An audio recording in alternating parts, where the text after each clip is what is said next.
ओम नमः शिवाय। हर हर महादेव। कार्तिक स्नान करने वाले सारे भक्तों को दीपावली पर्व की हार्दिक शुभकामनाएं।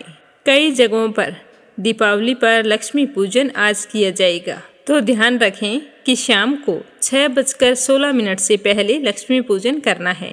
उसके बाद कार्तिक शुक्ल पक्ष की प्रतिपदा तिथि शुरू हो जाएगी। माँ लक्ष्मी का आशीर्वाद आप सब पर हमेशा बना रहे। तो आइए अब सुनते हैं कार्तिक स्नान की कथा। तो सभी श्रोताओं से मेरा निवेदन है कि आप सभी मीरा भक्ति स्टोरी चैनल को सब्सक्राइब जरूर करें और वीडियो को ज्यादा से ज्यादा अपने मित्रगणों और रिश्तेदारों में शेयर करें। बोलो गणेश जी महाराज की जय हो। एक समय की बात है कि भगवान श्री हरि विष्णु का विवाह लक्ष्मी जी के साथ तय हो गया। विवाह की तैयारियां जोरों शोरों से होने लगी। सभी देवी देवताओं को निमंत्रण पत्र भेजे गए, परंतु गणेश जी को निमंत्रण नहीं दिया गया। इस तरह निमंत्रण पत्र देते और शादी की तैयारियां करते करते शादी वाला दिन आ गया। बारात जाने का समय हो गया। सभी देवता अपनी पत्नियों के साथ विवाह में उपस्थित हुए, तो उन सब ने देखा कि गणेश जी कहीं पर दिखाई नहीं दे रहे हैं। तो वे सारे के सारे आपस में चर्चा करने लगे कि क्या बात है, गणेश जी को न्योता नहीं दिया या फिर गणेश जी आए नहीं हैं। सभी को यह जानकर बड़ी ही हैरानी हो रही थी। तभी सबने विचार किया कि चलो विष्णु जी के पास चलते हैं और उन्हीं से पूछते हैं। तो विष्णु जी के पास जाकर उन्होंने कहा कि हम आपसे एक बात पूछना चाहते हैं कि आपने गणेश जी को बुलाया नहीं या फिर वे अपनी इच्छा से आए नहीं। तो विष्णु जी कहने लगे कि गणेश जी के माता पिता को मैंने न्योता भेज दिया है। अगर वो आना चाहते तो आ जाते, उन्हें अलग से न्योता देने की कोई ज़रूरत नहीं है।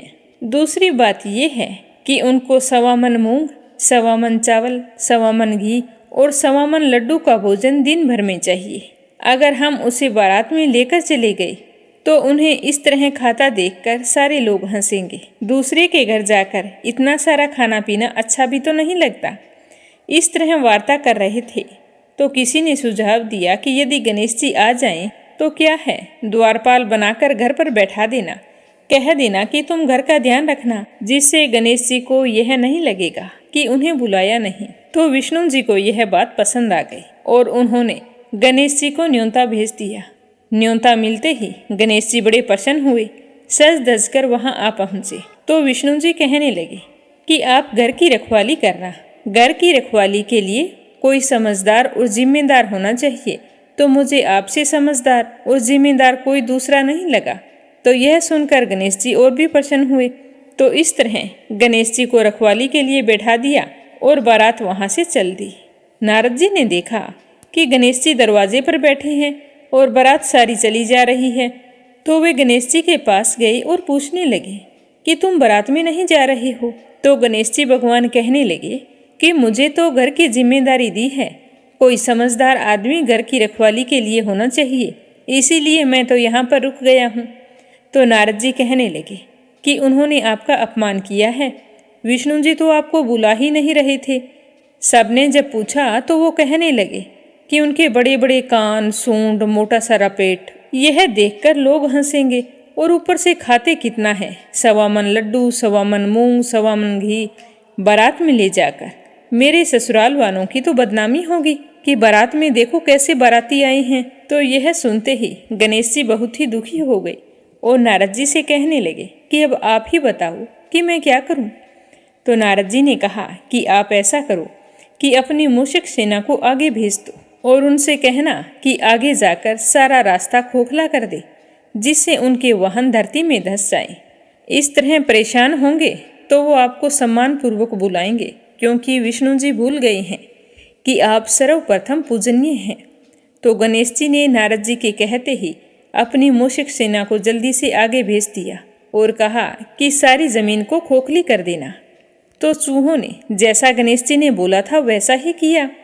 जैसे ही विष्णु जी की बारात वहां से गुजरने लगी तो रथों के पहिए धरती में धंस गए। लाख कोशिश की परंतु पहिए नहीं निकल रहे थे।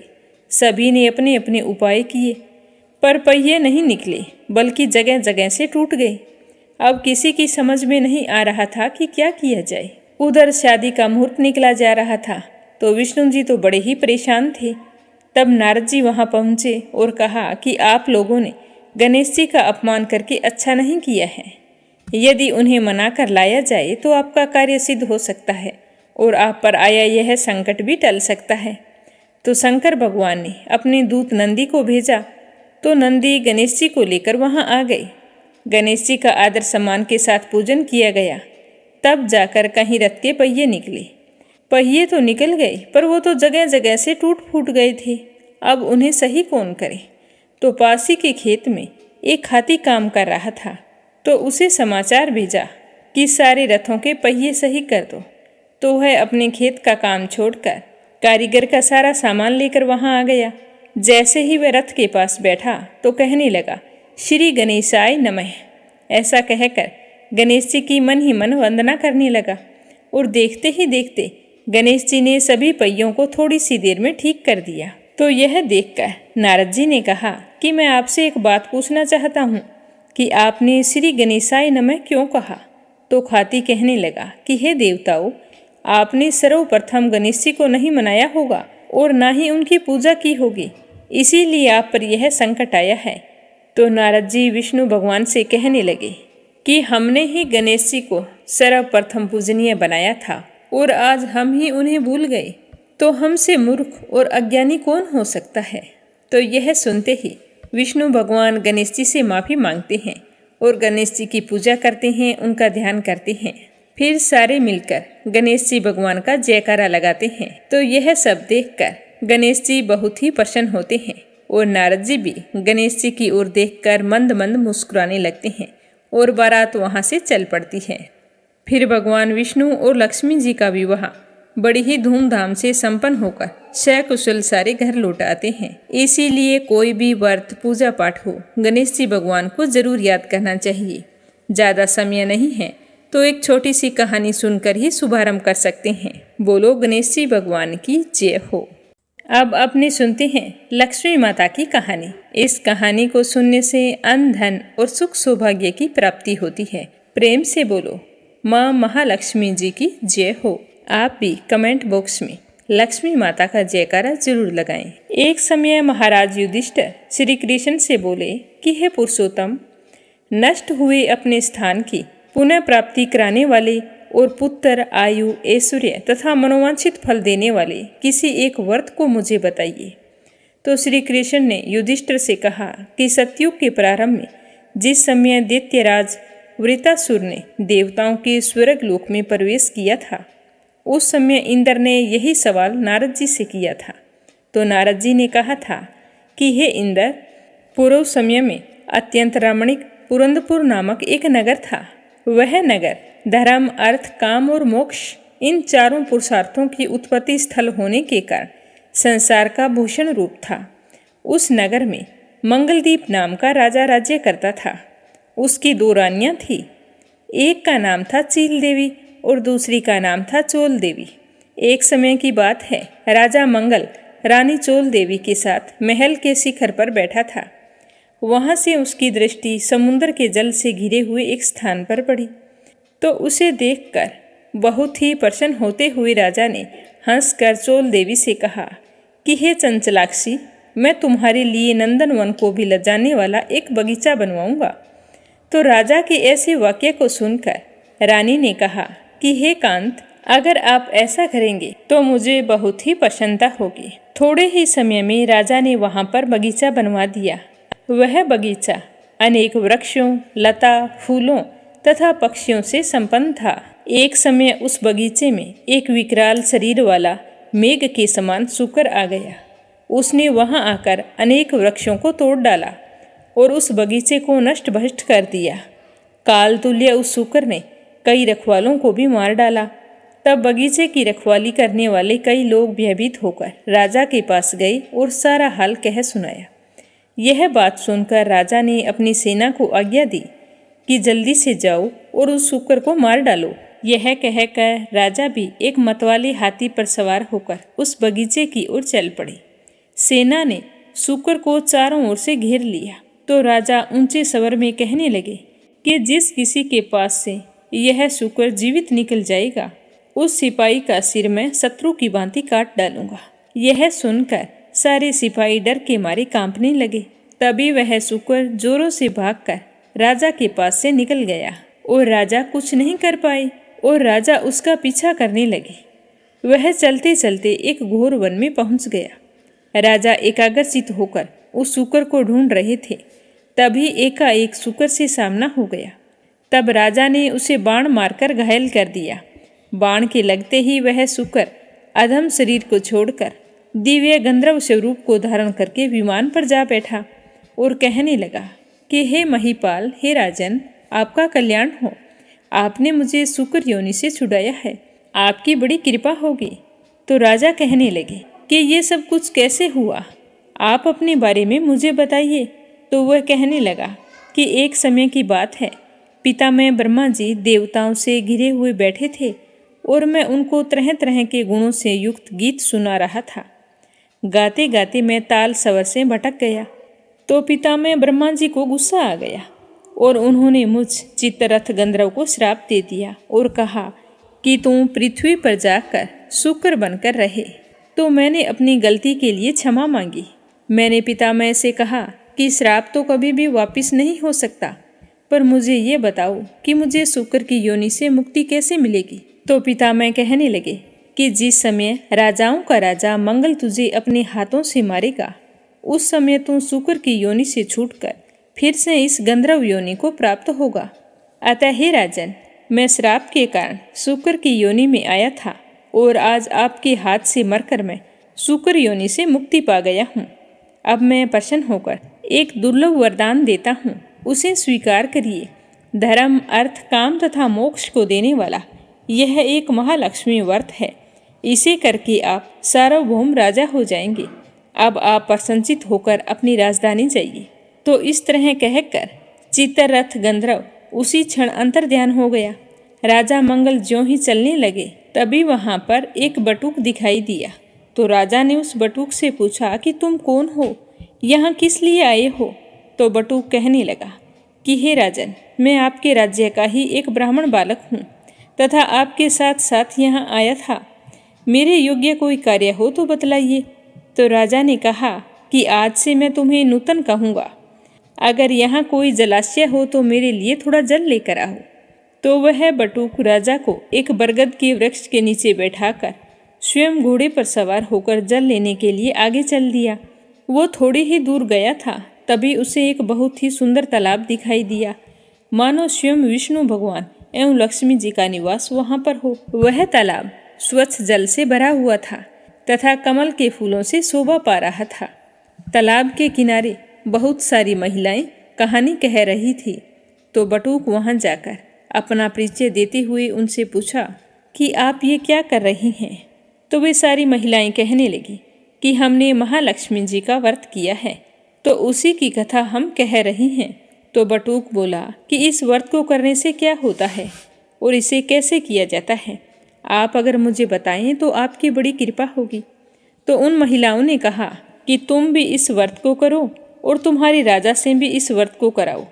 यदि कोई उत्तम व्यक्ति मिल जाता है तो उससे भी इस व्रत को कराना, किंतु नास्तिक लोगों के सामने कभी भी इस व्रत का जिक्र मत करना और ना ही उन्हें कहानी सुनाना। तो इस तरह व्रत की सारी विधि जानकर बटुक ने पानी पिया और फिर घोड़े को पानी पिलाकर राजा के लिए पानी लेकर घोड़े पर सवार होकर चल दिया। राजा के पास पहुंचकर राजा को पानी पिलाकर व्रत का सारा महात्म्य बतलाया और अनेक प्रकार की सामग्री एकत्रित करके राजा से व्रत करवाया। उसके बाद राजा घोड़े पर सवार होकर ब्राह्मण बटुक के साथ अपनी पुरी के निकट पहुंचा। अपने राजा को आते देखकर पूर्ववासियों ने तुरही आदि बाजाओं को बजाते फूल मालाओं से उनका स्वागत किया। स्त्रियों के द्वारा फेंके हुए धान के लावों से पूजित हो उस ब्राह्मण बटुक के साथ राजा मंगल अपनी पटरानी चोल देवी के महल में चले गए। महल में जाते ही रानी ने राजा के हाथ में एक डोरा बंधा हुआ देखा तो रानी को बहुत ही गुस्सा आया। उसने कहा कि मालूम होता है कि राजा शिकार के बहाने किसी दूसरी स्त्री के पास गए थे। उसी के सौभाग्य के लिए राजा ने अपने हाथ में यह डोरा बांध रखा है। साथ में जो ब्राह्मण बालक है, लगता है कि उसी ने इसे भेजा है। यह बालक मुझे देखने के लिए आया है। ऐसा विचार करके चोल देवी ने राजा के हाथ में बंधा डोरा तोड़कर पृथ्वी पर फेंक दिया। संयोग से उसी समय चील देवी की दासी कुछ देखने के लिए आई थी, तो उसने उस डोरे को उठाया और ब्राह्मण बटुक से उसका कारण पूछा। तो बटुक ने दासी को सारी बात बताई और व्रत के बारे में भी बताया। तब वह दासी चील देवी के पास गई और व्रत का सारा महात्म्य बतलाया और ब्राह्मण को बुलाकर विधिवत महालक्ष्मी जी का उत्तम व्रत और पूजन किया। 1 वर्ष बाद महालक्ष्मी के दिन चील देवी के महल में बाजाओं का शब्द हुआ, तो यह शब्द राजा मंगल ने भी सुना। तब राजा को महालक्ष्मी व्रत का ध्यान आया और वह बटुक से कहने लगा कि अरे, आज महालक्ष्मी की पूजा का दिन है, मेरा वह डोरा कहाँ गया। तो बटुक कहने लगा कि आपका वह डोरा चोल देवी ने तोड़कर फेंक दिया था। यह सुनकर राजा चोल देवी पर कुपित हो गए और कहने लगे कि आज से मैं चील देवी के साथ पूजन करूँगा। तब राजा बटुक के साथ चील देवी के महल में गया। तभी लक्ष्मी जी एक वृद्धा का रूप धारण करके चोल देवी के महल में उसकी परीक्षा लेने के लिए आई थी। तो चोल देवी उस वृद्धा को भला बुरा कहने लगी और कहा कि तुम यहाँ से चली जाओ। तो बूढ़ी औरत के रूप में आई महालक्ष्मी ने चोल देवी को श्राप दिया कि तुम शुक्रमुखी हो जा और यह मंगलपुर कोल्हापुर हो जाए। तभी से वह नगर कोल्हापुर कहलाने लगा।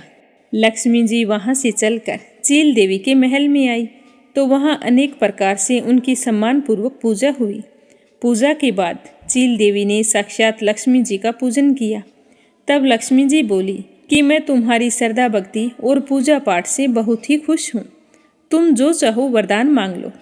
तो चील देवी ने कहा कि हे सुरेश्वरी, जो आपका उत्तम व्रत करे उसके घर में आप सदैव निवास करें। जो भी आपकी इस कथा को पढ़े, सुने या सुनाए, उनकी सारी मनोकामनाएं आप पूर्ण करें। तो चील देवी की बात सुनकर लक्ष्मी माता ने तथास्तु कहा और अंतर्ध्यान हो गई।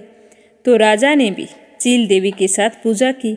उसी समय ईर्ष्यावश चोल देवी भी चील देवी के यहाँ चली आई। द्वारपालों ने बहुत मना किया, फिर भी वह द्वारपालों की बात ना मानकर अंदर चली आई। वहाँ राजा और चील देवी को साथ बैठे देखकर उसने मन में ना जाने क्या सोचा और चुपचाप अंगिरा ऋषि के यहाँ चली गई। महर्षि ने जब चोल देवी का कुरूप चेहरा देखा तो पूछा कि ये सब कुछ कैसे हुआ। तो चोल देवी ने दुखी होते हुए सारा हाल कह सुनाया। तो महर्षि ने चोल देवी से महालक्ष्मी जी का व्रत और पूजन करवाया। महालक्ष्मी जी के पूजा व व्रत के प्रभाव से उसका कुरूप चेहरा सुंदर चेहरे में बदल गया और वहीं आश्रम में वो रहने लगी। एक समय की बात है कि राजा शिकार खेलते हुए अंगिरा मुनि के आश्रम में जा पहुँचे। वहाँ उन्होंने सुंदर रूप युक्त तथा चंचल नयनों वाली स्त्री को देखा। तो उसे देखकर राजा ने ऋषि अंगिरा से पूछा कि हे महामुनि, यह दिव्य रूप धारिणी स्त्री कौन है। तो मुनि ने बताया कि यह आपकी ही रानी है। तो यह सुनकर राजा को बड़ी ही हैरानी हुई और वो ऋषि अंगिरा से पूछने लगे कि यह सब कुछ कैसे हुआ। तो ऋषि अंगिरा ने महालक्ष्मी के श्राप और व्रत के बारे में राजा को बताया। राजा को सारा हाल बताकर चोल देवी को राजा को सौंप दिया। तो राजा अपनी रानी से मिलकर बहुत ही खुश हुए और दोनों बड़ी ही खुशी के साथ अपने राजमहल में आ गई। चील देवी चोल देवी को देखकर बड़ी ही प्रसन्न हुई। तो चोल देवी ने चील देवी से माफ़ी मांगी और फिर दोनों एक साथ रहने लगी और अपने जीवन के सुखों को भोगने लगी। चिरकाल तक राजा अपने सप्तद्वीपों से युक्त पृथ्वी पर राज्य करने लगा। महालक्ष्मी व्रत के प्रभाव से बटुक राजा का मंत्री बना और वह राजा पृथ्वी के समस्त सुखों को भोगता हुआ अंत में जाकर आकाश में विष्णु देव का नक्षत्र बनकर स्थित हो गया। नारद जी कहने लगे कि हे इंद्र, सब व्रतों में उत्तम व्रत मैंने तुमसे कहा है, जिसकी कथा मात्र सुनने से मनवांछित फलों की प्राप्ति होती है।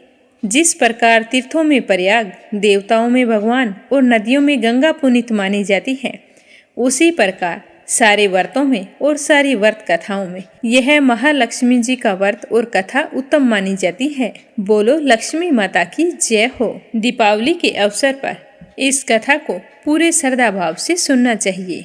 अब अपने सुनते हैं कार्तिक स्नान की कहानी। एक गांव में एक सास और बहू रहा करती थी। कार्तिक का महीना आया तो सास अपनी बहू से कहने लगी कि बहू, मैं तो कार्तिक स्नान के लिए तीर्थ जाना चाहती हूँ। तो बहू कहने लगी कि सासू माँ, मैं भी आपके साथ चलूँगी।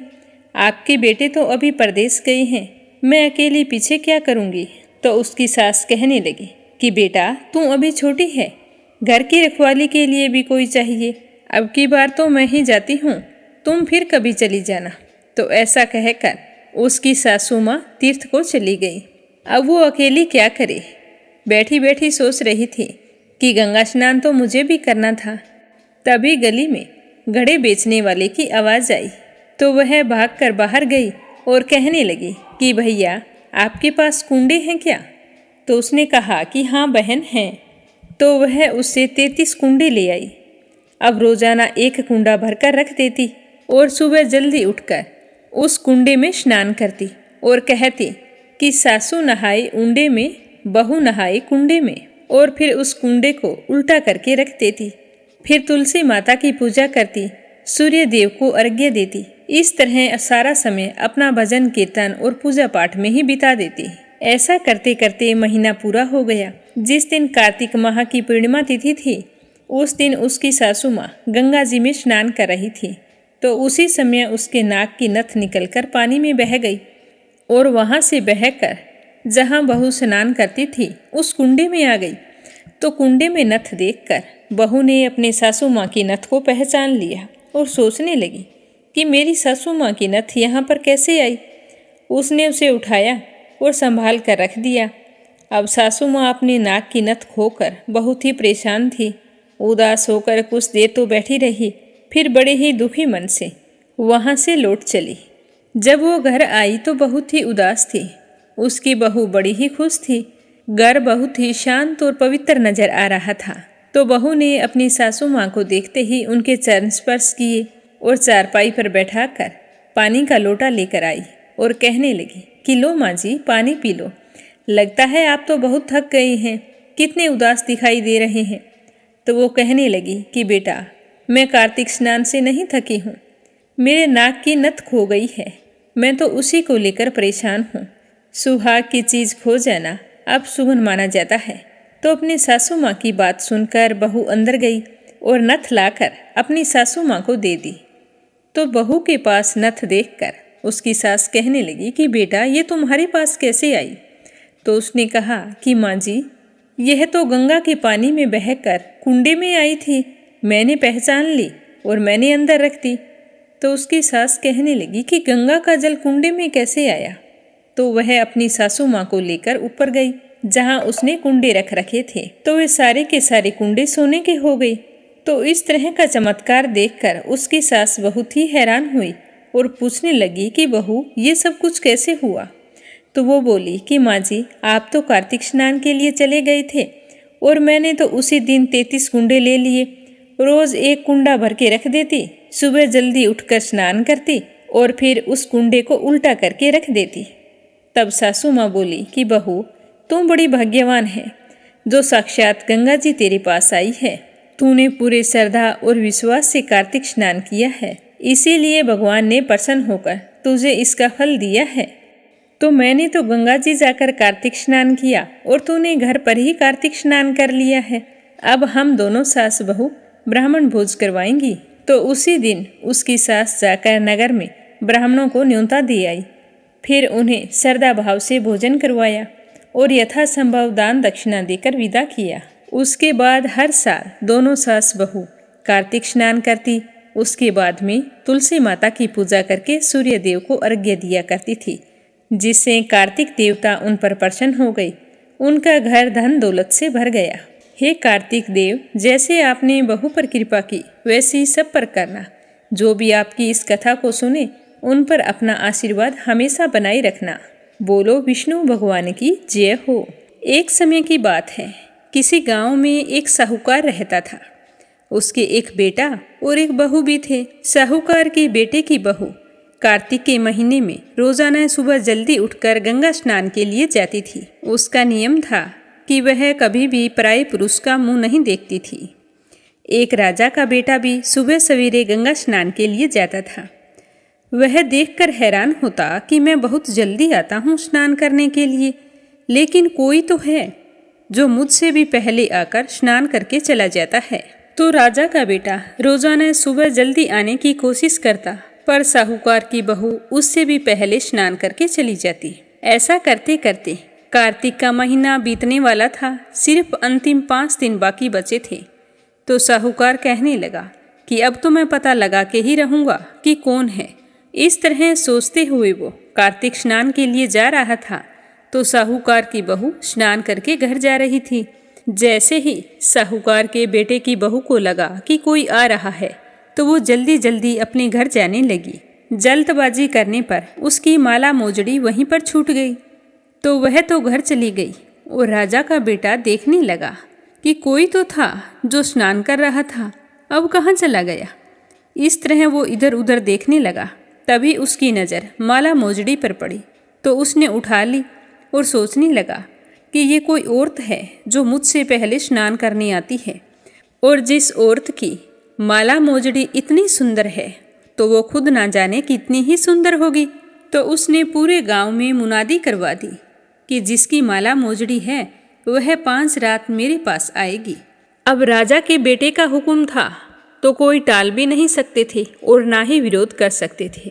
तो सामने से साहूकार के बेटे की बहू ने कहला दिया कि मैं 5 रात तो आऊंगी, लेकिन किसी को साख भरने के लिए बैठा देना। तो यह सुनकर राजा के बेटे ने एक तोते को पिंजरे में बंद करके गंगा किनारे पेड़ पर टांग दिया। बहू सुबह के समय आई, पहली पौड़ी पर पैर रखा और बोली कि हे कार्तिक के ठाकुर राई दामोदर, 5 पांडु, 6 नारायण, भीखम राजा, उस पापी को नींद आ जाए।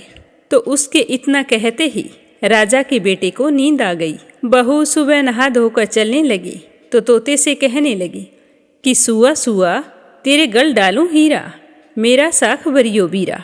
तो सुआ बोला कि कभी कोई भाई भी अपनी बहन की साख भरता है क्या। तो वह कहने लगी कि सुआ सुआ मैं सुबह तेरे पैरों में नेवर डालूंगी, साख भरियो मेरे देवर। तो सुए ने कहा कि ठीक है भाभी, मैं आपकी साख जरूर भरूंगा। तो सुनकर वो बहुत ही खुश हुई और अपने घर चली गई। उसके जाने के बाद में राजा का बेटा हड़बड़ाकर उठकर बैठा और सुए से पूछने लगा कि सुआ वो आई थी क्या, कैसी थी। तो सुआ बोला कि आभासी बिजली, होली की सी झल, केला की सी कामिनी, गुलाब सा रंग। तो यह सुनकर राजा के बेटे का मन मचलने लगा और सोचने लगा कि मैं भी कैसा हूँ। वो आई तो मैं सो गया, कल से मैं नींद नहीं लूँगा। तो अगले दिन राजा के बेटे ने सोचा कि आज मैं अपनी अंगुली में चीरा लगा लूँगा ताकि मुझे नींद ना आए। तो अगले दिन राजकुमार ने अपनी अंगुली चीर कर वहाँ पर बैठ गया। अंगुली में बुरी तरह से दर्द हो रहा था, उसे नींद भी नहीं आ रही थी। और उधर जैसे ही सुबह होने वाली थी तो मुँह अंधेरे साहूकार के बेटे की बहू आई और भगवान से उसी तरह प्रार्थना करने लगी। कहने लगी कि हे कार्तिक के ठाकुर राई दामोदर, 5 पांडु, 6 नारायण, भीखम राजा, उस पापी को नींद आ जाए। तो राजा के बेटे को नींद आ गई और साहूकार के बेटे की बहू ने स्नान किया और जाते समय तोते के पास आई और कहने लगी कि सुआ सुआ तुम मेरी साख भरियो, मैं तुम्हारे पैरों में नेवर डालूंगी। तो सुए ने कहा कि ठीक है भाभी। तो यह सुनकर वो घर चली गई और उसके जाते ही राजा का बेटा नींद से जाग कर बैठ गया। तो उसने तोते से पूछा कि सुआ सुआ वो आई थी क्या। तो सुए ने कहा कि हाँ आई थी। तो राजकुमार सोचने लगा कि मुझे क्या हो गया है कि जब वो आती है तो मुझे नींद आ जाती है। आज मैं बिना बिस्तरे के बैठूंगा और सारी रात बैठे बैठे बिताऊंगा। तो इस तरह तीसरे दिन साहूकार के बेटे की बहू स्नान करने आई तो उसने फिर भगवान से प्रार्थना की और राजकुमार को नींद आ गई। जब वह नहाकर जाने लगी तो आंख बंद करके चली गई। राजकुमार जब उठा तो वह जा चुकी थी। तो राजकुमार फिर से सोच में पड़ गया। वह सोचने लगा कि आज मैं अंगीठी जलाकर बैठूंगा जिससे मुझे नींद ना आए। तो फिर वह रात को अंगीठी रख कर वहाँ पर बैठ गया।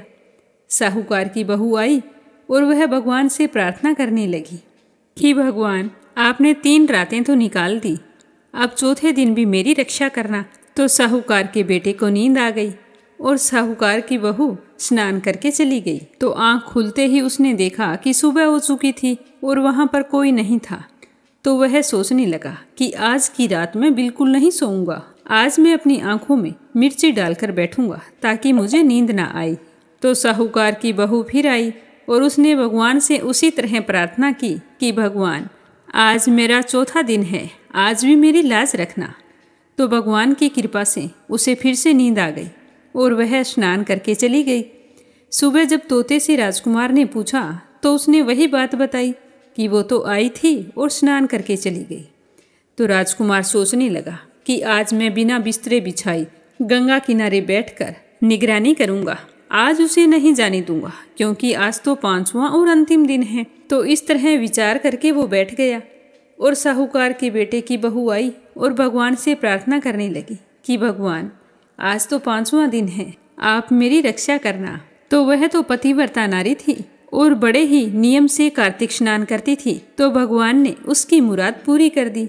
उस दिन भी राजकुमार को नींद आ गई। जब वो स्नान करने के लिए आई और स्नान करके वापस जाने लगी तो उसने अपनी आंखें बंद कर ली और तोते के पास आकर कहने लगी कि सुआ सुआ, इस पापी को कह देना कि 500 रातें पूरी हो चुकी है, अब वह मेरे मोतियों की माला मेरे घर भिजवा दे। तो सुबह राजकुमार की आंख खुली तो उसने तोते से पूछा कि वह आई थी क्या। तो तोते ने कहा कि हाँ, वो आई थी और तुम्हारे लिए एक संदेशा है। उसने कहा है कि 5 रात पूरी हो चुकी है, अब मेरी माला भिजवा देना। तो यह सुनकर राजकुमार सोचने लगा कि वह तो सच्ची थी, तभी तो भगवान ने उसका सत रखा। फिर राजकुमार भी अपने घर चला गया। कुछ समय के बाद में राजकुमार को कोढ़ हो गया और कोढ़ की वजह से राजकुमार का शरीर बुरी तरह से जलने लगा। वह बुरी तरह से चीखता चिल्लाता। तो राजा से उसकी हालत देखी नहीं जाती। राजकुमार के एक ही बेटा था। जब भी किसी वैद्य को बुलाते और उसका इलाज करवाने की कोशिश करते तो रोग उतना ही ज़्यादा बढ़ जाता। तो यह देखकर वैद्य ने कहा कि राजन, इसकी बीमारी हमारी समझ में नहीं आ रही है, आप किसी अच्छे विद्वान पंडित से पूछिए। तो राजा ने विद्वान पंडितों को बुलाकर पूछा कि मेरे बेटे का शरीर क्यों जल रहा है। जैसे ही मैं इसके इलाज करवाने की कोशिश करता हूँ तो और ज़्यादा जलने लगता है, बताओ इसका क्या कारण है। तो पंडितों ने देखकर बताया कि आपके बेटे ने पतिव्रता नारी पर बुरी नज़र डाली थी, उसकी वजह से इसकी यह हालत हो गई है और इस रोग से यह पीड़ित हुआ है।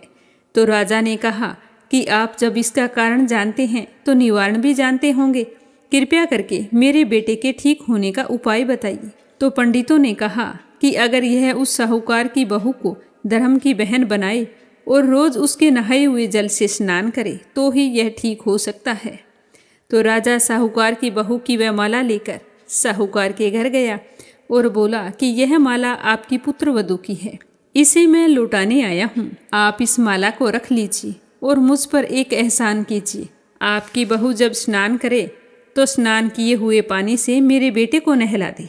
तो साहूकार कहने लगा कि मेरी बहू किसी पराई पुरुष का मुंह नहीं देखती है और तुम नहलाने की बात कर रहे हो। तो राजा ने सारी बात साहूकार को बताई कि मेरे बेटे ने किस तरह आपकी बहू पर बुरी नज़र डाली थी और उसकी वजह से आज वो कोढ़ रोग से पीड़ित हो गया है और तिल तिल करके मर रहा है। यही उपाय है जिसकी वजह से मेरा बेटा बच सकता है। अगर आप यह कर सकें तो आपका बड़ा उपकार होगा। इस तरह से राजा दीन विनती करने लगा।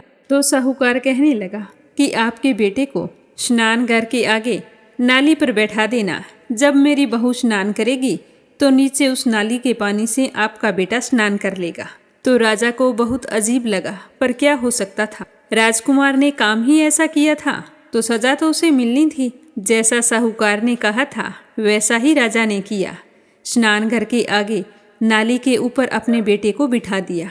जैसे ऊपर स्नान घर में साहूकार के बेटे की बहू स्नान करती तो वह पानी राजकुमार के ऊपर आकर गिरता तो उसके सारे पाप नष्ट हो गए और उसका शरीर चंदन सा हो गया।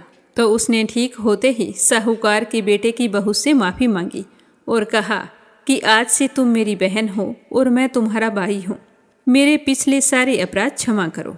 आज के बाद से मैं दोबारा ऐसी गलती किसी के साथ नहीं करूँगा। तो इस तरह कार्तिक स्नान करने से भगवान श्री हरि ने साहूकार के पुत्र वधू की रक्षा की। हे पंचदेवता, जैसे आपने साहूकार के बेटे की बहू का सत रखा, वैसा सभी का रखना। जो भी पतिव्रता नारी कार्तिक स्नान करे और पति धर्म के नियमों का अच्छे से पालन करे, उसके सुहाग और सौभाग्य की हमेशा रक्षा करना। जय हो पंचदेवता की। अब अपने सुनते हैं कार्तिक मास महात्म्य का अगला अध्याय। राजा पृथु बोले कि हे मुनि श्रेष्ठ, आपने तुलसी जी के इतिहास, व्रत, महात्म्य के विषय में कहा। अब आप कृपया करके मुझे यह बतलाइए कि कार्तिक के महीने में क्या और भी देवताओं का पूजन किया जाता है? अगर किया जाता है तो मुझे विस्तार पूर्वक बताइए। तो राजा पृथु की बात सुनकर नारद जी बोले कि पूर्व काल की बात है। सहम पर्वत पर करविकर में धर्मदत्त नामक विख्यात कोई धर्मज्ञ ब्राह्मण रहा करते थे। कार्तिक का महीना चल रहा था तो भगवान विष्णु के समीप जागरण करने के लिए वे भगवान के मंदिर की ओर चल पड़े।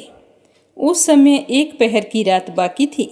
भगवान के पूजन की सामग्री साथ लिए हुए जाते समय ब्राह्मण ने मार्ग में देखा कि एक भयंकर राक्षसी आ रही है। उसका शरीर नंगा और मांस रहित था। उसके बड़े बड़े दांत, लपकती हुई जीभ और लाल नेत्र देखकर ब्राह्मण भय से थर्रा उठे। उनका सारा शरीर कांपने लगा। उन्होंने साहस करके पूजा की सामग्री तथा जल से ही उस राक्षसी के ऊपर प्रहार किया। उन्होंने हरि नाम का स्मरण करके तुलसी मिले हुए जल से उसको मार दिया। इसीलिए उसका सारा पातक नष्ट हो गया।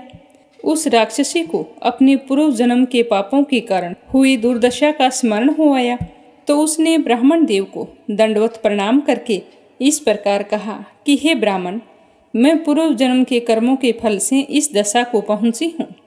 अब मुझे किस प्रकार उत्तम गति प्राप्त होगी? धर्मदत्त ने उसे इस प्रकार प्रणाम करते हुए देखकर हैरान होते हुए पूछा कि किस कर्म के फल से तुम इस दशा तक पहुंची हो? कहाँ की रहने वाली हो? तुम्हारा नाम क्या है और आचार और व्यवहार कैसा है? ये सारी बात मुझे बताओ। तो उस राक्षसी ने कहा कि मेरा नाम कलहा था। कलहा बोली कि हे ब्राह्मण, मेरे पूर्व जन्म की बात है। सौराष्ट्र नगर में भिक्षु नामक एक ब्राह्मण रहते थे। मैं उन्हीं की पत्नी थी। मेरा नाम कलहा था और मैं बड़े ही क्रूर स्वभाव वाली स्त्री थी।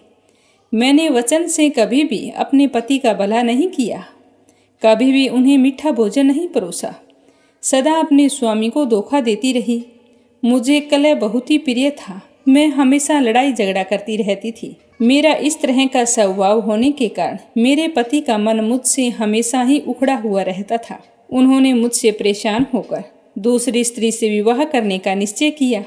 तो जब मुझे इस बात का पता चला तो मैंने जहर खाकर अपने प्राण त्याग दिए। फिर यमराज के दूत आए और मुझे बांधकर पीटते हुए यमलोक में ले गए। वहाँ यमराज ने मुझे देखकर चित्रगुप्त से पूछा कि चित्रगुप्त, देखो तो सही इसने कैसा कर्म किया है। जैसा इसका कर्म हो उसी के अनुसार यह शुभ या अशुभ को प्राप्त करे। तो चित्रगुप्त ने कहा कि इसका किया हुआ कोई भी शुभ कार्य नहीं है। यह स्वयं मिठाइयाँ उड़ाती थी और अपने स्वामी को उसमें से कुछ भी खाने के लिए नहीं देती थी। इसने सदा अपने स्वामी से द्वेष किया है, इसीलिए यह चमगादुरी होकर रहे और इसके परवर्ती कलह करने की थी। इसीलिए यह विष्टाभोजी सुकरी की योनि में रहे। जिस बर्तन में भोजन बनाया जाता है उसी में यह सदा अकेली ही खाया करती थी। तो उसके दोष से यह अपनी ही संतान का भक्षण करने वाली बिल्ली हो। इसने अपने पति को निमित्त बनाकर आत्मघात किया है। इसीलिए यह अत्यंत निंदनीय स्त्री प्रेत के शरीर में कुछ काल तक अकेली ही रहे। इसे यमदूतों द्वारा निर्जल प्रदेश में भेज देना चाहिए। वहाँ दीर्घ काल तक यह प्रेत के शरीर में निवास करे। उसके बाद यह पापिन अपनी बची हुई 3 योनियों का भी उपभोग करेगी। इस तरह कलह बताने लगी कि हे ब्राह्मण, मैं वही पापिन कलह हूँ। इस प्रेत के शरीर में आए हुए मुझे 500 से भी अधिक वर्ष बीत गए हैं। मैं सदैव भूख प्यास से पीड़ित रहा करती हूँ। एक बनिए के शरीर में प्रवेश करके मैं इस दक्षिण देश में कृष्णा और वेणी के संगम तक आई हूँ।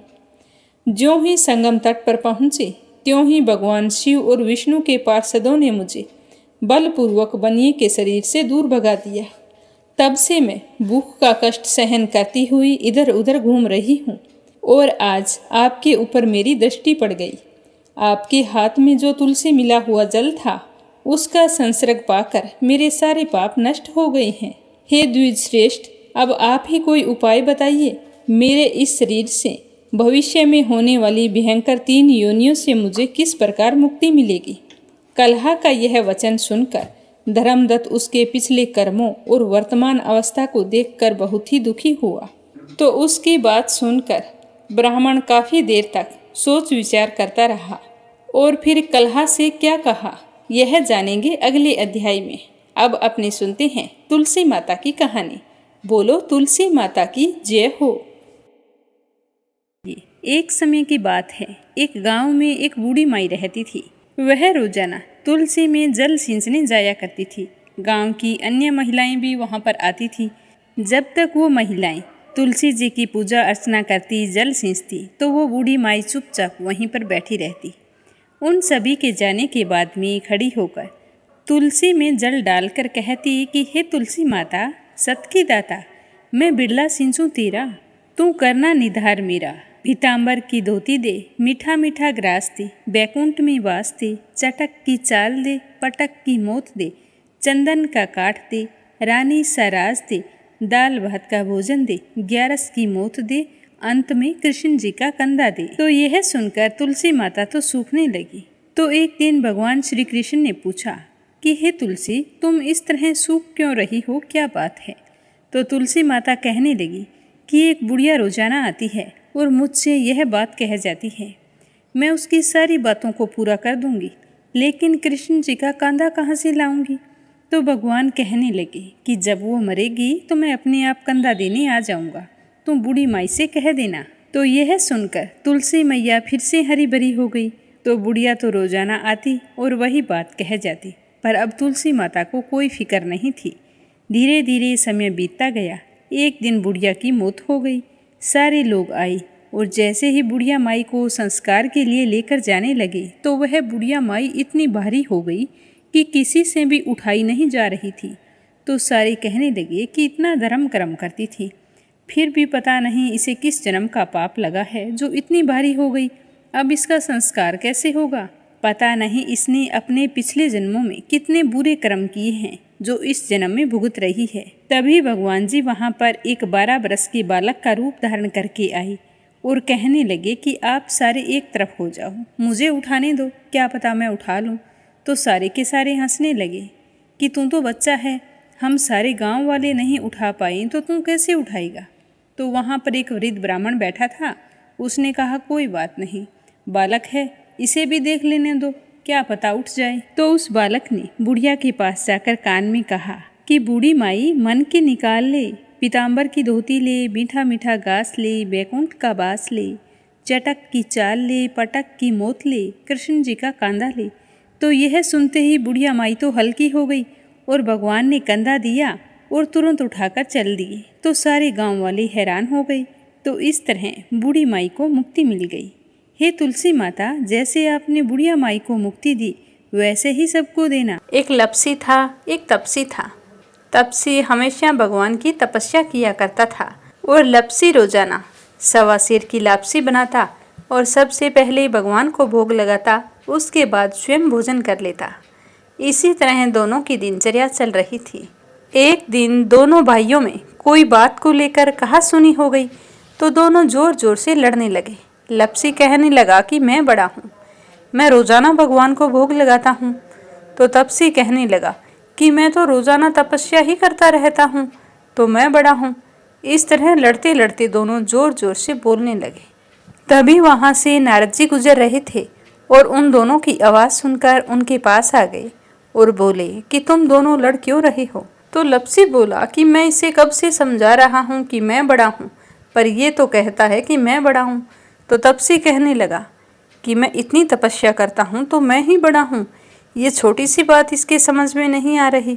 तो नारद जी कहने लगे कि तुम दोनों शांत हो जाओ, तुम्हारा फैसला मैं करूँगा, लेकिन आज नहीं, कल आऊँगा फिर बता दूंगा कि तुम दोनों में से कौन बड़ा है। यह कहकर नारद जी चले गए।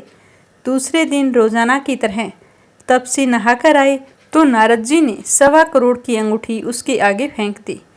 तो तपसी का ध्यान जैसे ही उस अंगूठी पर पड़ा तो उसने तुरंत उठाकर अपने पैर के नीचे दबा लिया और तपस्या करने के लिए बैठ गया।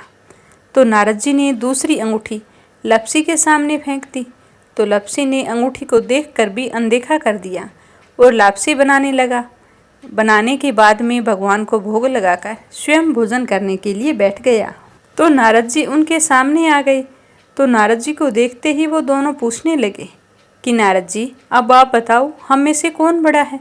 तपसी कहने लगा कि मुझे ही बड़ा बताना, क्योंकि मैं ही बड़ा हूँ। तो नारद जी बोले कि तू खड़ा होकर तेरा पैर तो उठा। तो जैसे ही उसने खड़ा होकर पैर उठाया तो उसके पैर के नीचे अंगूठी थी। तो नारद जी कहने लगे कि ये अंगूठी तूने चुराई है, तुझे तेरी तपस्या का कोई फल नहीं मिलेगा, क्योंकि ये अंगूठी मैंने ही तुम दोनों के आगे फेंकी थी। तो तूने तो झट से अंगूठी को उठा लिया, तेरा मन तो मोह माया में अब भी लगा है। लपसी ने तो अंगूठी को देखकर भी अनदेखा कर दिया और अपनी रोजाना की भक्ति करने लगा। जो लपसी रोजाना करता है वो भी एक भक्ति है, और मेरा फैसला ये है कि लपसी ही सबसे बड़ा है। तो यह सुनकर तपसी हाथ जोड़कर कहने लगा कि महाराज, मुझसे बहुत बड़ा अनर्थ हो गया है, आगे से मैं ऐसी गलती कभी नहीं करूँगा।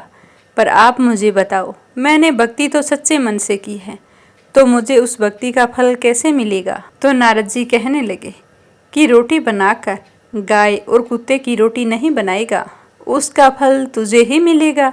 रोटियां बनाकर पीछे से सुबह छोटी रोटी नहीं बनाएगा, उसका फल, और शाम को रोटी बनाकर पीछे से एक बड़ी रोटी नहीं बनाएगा, उसका फल भी तुझे ही मिलेगा। ब्राह्मण को भोजन करवाकर दक्षिणा नहीं देगा तो वो फल भी तुझे ही मिलेगा।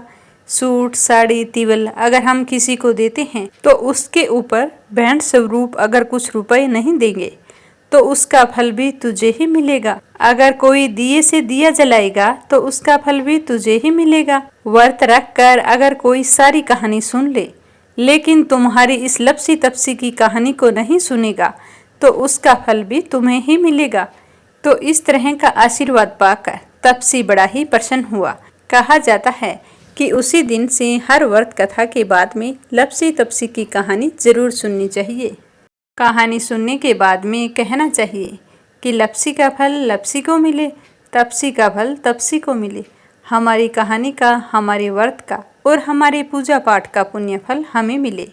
कथा समाप्त होते ही कमेंट बॉक्स में लक्ष्मीपति नारायण की जय हो जरूर लिखें और मीरा भक्ति स्टोरी चैनल को सब्सक्राइब करके वीडियो को ज़्यादा से ज़्यादा विष्णु भक्तों में शेयर करें। भगवान श्री हरि आपकी सारी मनोकामनाएं पूर्ण करें। कल फिर मिलेंगे अगले अध्याय और कथा के साथ। आप सभी की मंगल कामना के साथ। ओम नमः शिवाय। हर हर महादेव।